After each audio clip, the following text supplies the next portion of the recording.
Assalamualaikum dan salam sejahtera kepada semua penonton kita pada hari ini.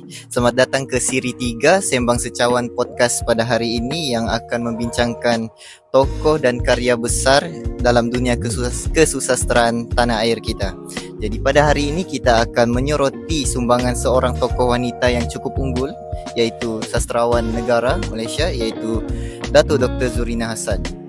Jadi beliau merupakan wanita pertama yang menerima gelaran sastrawan negara dan karya-karyanya mencerminkan ketajaman pemikiran, keindahan bahasa dan serta jati diri kebangsaan. Bersama saya hari ini dua panel jemputan, iaitu Saudari Ain dan Saudari Wahidah. Apa khabar? Sihat ke? Alhamdulillah, khabar baik Ridwan. Terima kasih Ridwan atas jemputan Sembang Secawan Podcast pada hari ini. Sama-sama. Bagaimana dengan Wahidah pula? Sama juga macam saya. Alhamdulillah sihat. Untuk pengetahuan korang berdua, saya sangat berbesar hatilah nak berkongsi pandangan mengenai tokoh yang kita akan bincangkan pada hari ini. Okey, baik. Okey, sebelum kita memulakan sesi perbincangan kita pada hari ini, eloklah kita minum dahulu. Oh, boleh minum dulu Boleh. Wah. Silakan. Kita dah boleh minum dulu. Bismillahirrahmanirrahim.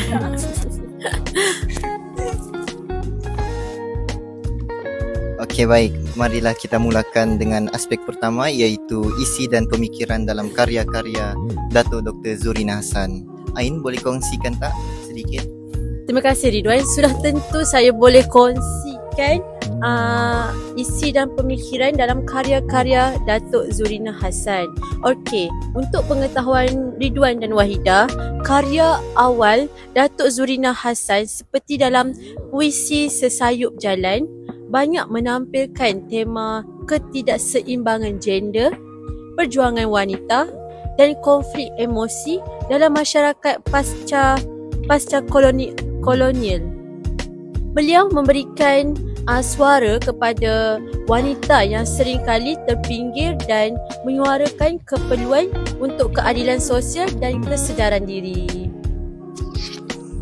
Saya sangat setuju dengan Ain.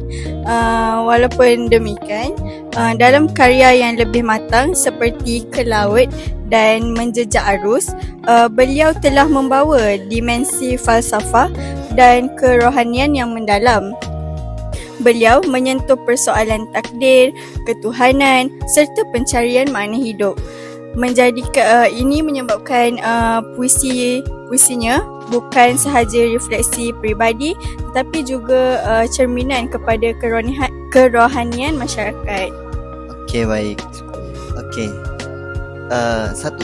Satu perkembangan yang sangat menarik. Okey, baik. Sekarang kita akan lihat pula dari segi latar budaya dalam penulisan beliau. Boleh terangkan Wahidah? Sudah tentu boleh. Untuk pengetahuan Ain dan Ridwan, Dato' Dr. Zurina Hassan sangat kaya dengan unsur budaya Melayu. Karya-karyanya sering juga diselitkan dengan peribahasa, adat resam dan nilai tradisional. Beliau menggunakan latar budaya sebagai satu medium untuk memperkukuh identiti bangsa dan menyampaikan mesej secara tulus tetapi berkesan. Betul tu Wahidah, Ain sangat setuju dengan pandangan dan pendapat Wahidah. Malah budaya dalam karya Dato' Zurina Hassan tidak hanya berperanan sebagai latar tetapi menjadi simbol dan imej yang penting dalam menyampaikan kritikan sosial dan harapan untuk masa hadapan.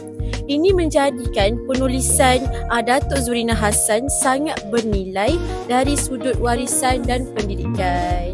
Okey. Saya harap penonton di sana masih setia menunggu dan masih setia menontonlah. Okey, baik. Kita kini beralih kepada aspek estetika, iaitu gaya bahasa dan keindahan penyampaian dalam karya beliau. Ain, apa pandangan saudari?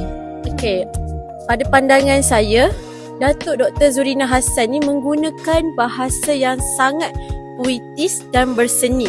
Penggunaan metafora yang lembut,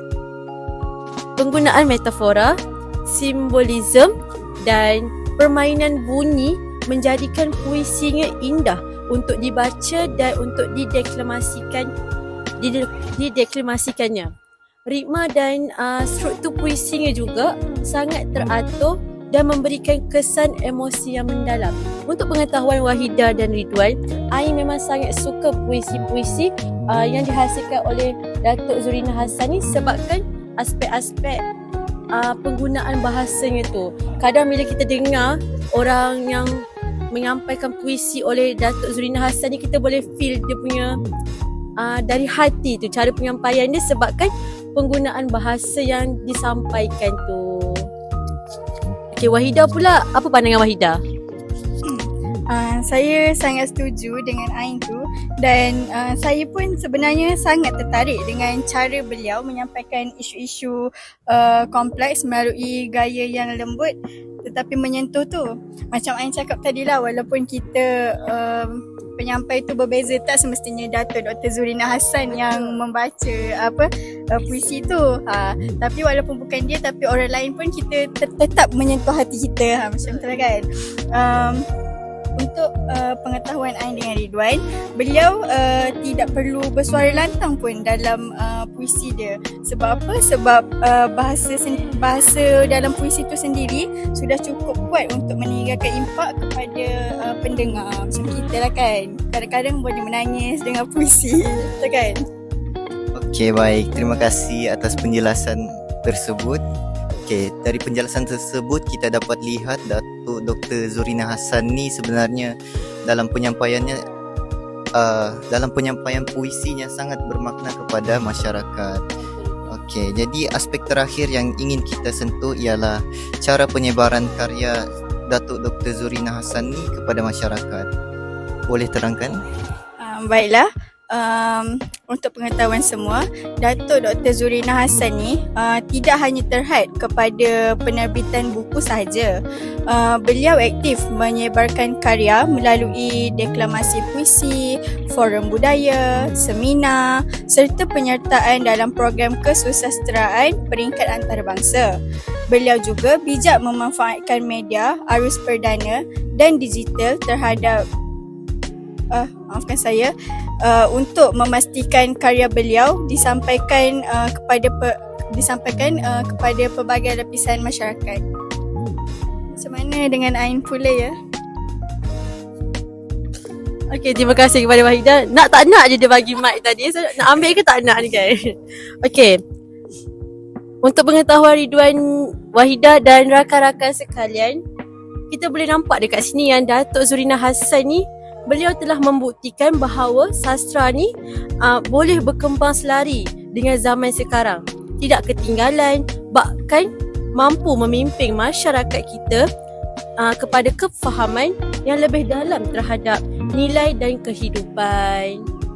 Okey, baik. Jadi kesimpulannya, karya-karya Datuk Dr. Zurina Hassan ni bukan sahaja mencerminkan pemikiran yang tajam dan budaya yang kukuh, malah dihidangkan dalam bentuk yang indah serta disampaikan secara berkesan kepada masyarakat.